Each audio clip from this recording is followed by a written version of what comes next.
పట్టాపాడా మీరేం చెప్పేసిపోయినారు. ఆడవాళ్ళు నన్ను అక్కడ పిన్నులు పరక్తో కొట్టినారా? మేము ఊరికే కామెడీ కంటే నువ్వు నిజంగానే వెళ్ళి దెబ్బలు తిన్నావా? పోతే పోనీలేమమ్మ, వాళ్ళ పాపంలో వాళ్ళు పోతారు కానీ. సర్లే కానీ మేము 3 ప్రశ్నలు అడుగుతాం. అలానే కళ్ళు మూసుకొని నువ్వు జవాబులు చెప్తే నీకు ఈ 100 రూపాయలు ఇస్తాం. చెవులు మూసుకుంటే వినపడదు, కళ్ళు మూసుకుంటే ఎందుకు వినపడదుబ్బా? సరే చెప్తాలేరా. సరే కళ్ళు మూసుకో. మగవాళ్ళ సంతోషానికి ఎవరడ్డం వస్తారు? ఇంకెవరు?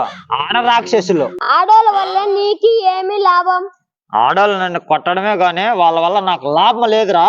నీ భార్య గురించి 3 మంచి మాటలు చెప్పు. నా భార్య గురించా? మా అమ్మోళ్ళు వద్దొద్దంటే కట్టబెట్టినారు, నాకు కారు వద్దన పోతున్నా. అన్నం పెట్టమంటే నన్ను కొడుతుంది. అసలు ఇప్పుడు దాని గురించి నన్ను మాట్లాడద్దంటే నాకు కంట్ల ముందర కనబడితే ఎగిసేసి అంత అట్లే. అయితే నువ్వు గెలిచావు, కళ్ళు తెరిచి చూడు.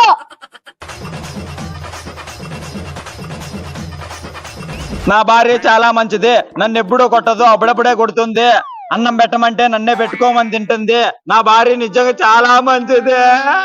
నీకు దండం పెడతానే, నన్ను కొట్టద్దే. పనికి పోవు, పాట పోవు, నీ పెట్టిందే తింటా, నన్నే తిడతారు నా పక్క.